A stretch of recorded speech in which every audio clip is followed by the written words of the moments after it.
In this video, I will show you the one tool that has made me over 6 figures this year at 18. If you guys haven't known, that one tool is the fib.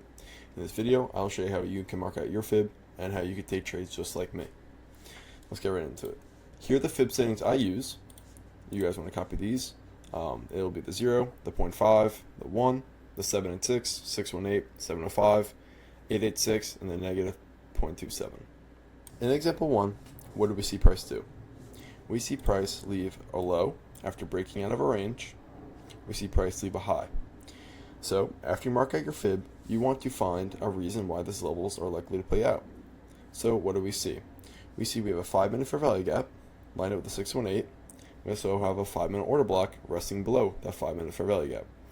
I want to get the most premium entry I possibly can to have the most risk to reward. In this example, I see we have an 886 line up with the CE of a 5-minute order block. To me, that is enough confirmation that this level will likely play out, and I know if I take this level, my risk to reward will be super high. So, what do I see? I see price range going to market close.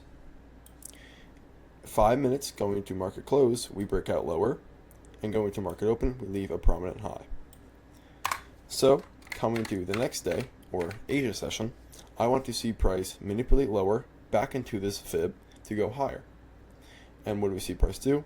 We see price come in 886, line up the CE of the order block, and we go higher.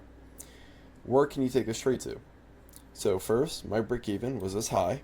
As you see, I didn't get stopped out. How is that? When I go break even, I'm going directly where my entry is. I don't care if I lose $5, I don't care if I lose $10, I'm still respecting my break even. I have taken hundreds of trades and I've seen price edge my break even. And I always see when people go break even, they will put it like $5 in profit or $10 in profit, and usually they'll get stopped out and they'll run. So what do? I go break even directly where I entered, which would be at this line. As you see, I'll turn this to black, I didn't get break even, right? We edged it. That's because I was truly break even. I wasn't $5 in profit, $10 in profit, I was perfectly break even. A lot of traders want that $5, want that $10, but it doesn't make that much of a difference. As you see, this trade ran at the full TP, which is this high, also a 15-minute gap. What can you also target it? On the fib, I mark out these extensions, the negative 0.27 and the negative 618. These are the max expansions that I would like to see price go to of the fib I have drawn. Price could either come back after tapping the negative 27 or it could keep running. It's just a good extension to have a target. In example 2, what do we see price do? We see price leave a high and the low. I was bearish on the day because we were resting in a 4-hour order block, also paired up with a no wick resting above. I want to see price in AM take up that no wick, also tap into a premium level and go lower. What do we see price do? We see price open up at around 8:30 with his high, came down, pumped flow back up, came lower. I'm trying to catch a bigger range to find a better level to play out with. So I use this high and this low. I see price come back into a 4-hour order block. I want to see a premium level get hit also with this resting 4-hour no wick right here. So coming to the day, I want to see a 786 because it's resting right below that no wick. I want to see price come in, sweep that no wick, respecting the 786 while we're in this 4-hour order block, and deliver lower. What do we all see price do? We see price come up, like I said, sweep that no wick, respect the 786, ES and NQ had an SMT at the high, and we delivered lower through a negative extension of this manipulation leg. To me, this was an A+ trade. If you see on the right here, the example of the 4-hour no wick, right there. And to me, this is A+. This is a higher time frame fib. This is a 4-hour fib marked out from highest to low, resting in a 4-hour order block with a 4-hour no wick resting right above the 786, which is a premium level, and we create an SMT after sweeping that no wick. That is an A+ setup that I will use with the fib.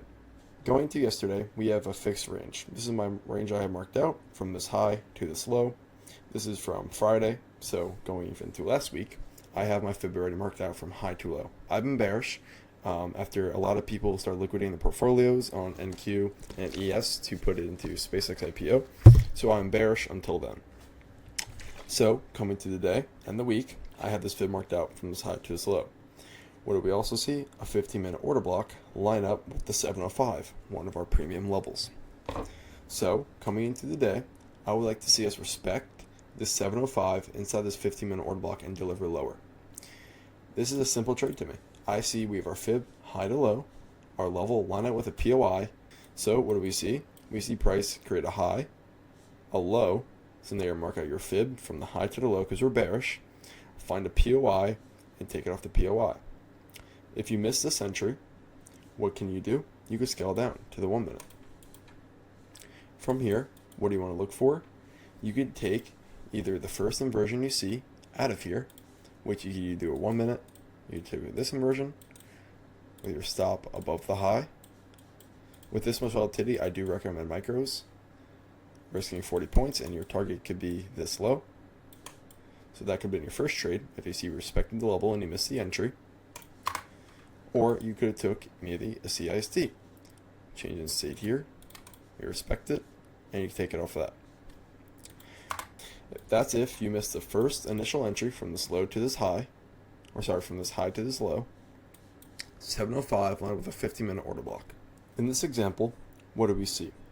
We see price create a range low and also the range high. From this point on, I want to see us rebalance the bigger range, which is also what this bearish range. After we dump, we usually like to retrace back into that range to continue the trend. So what I want to try to catch is that retracing back into the trend, which is bearish. So after I see a strong pullback, I will likely think that's the start of the retracement. So from here on, I'll mark out my fib from the range low to the high, and I would like to line it up with something to give me more interest in that level. In this example, what do we have? A 15-minute demand or order block inside the 618. So what can I do? I can limit the 618, which is already inside the order block or demand, with a 15-point stop. And what do we see price do? We tap the 618 to the tick actually, and I targeted that negative 27.27.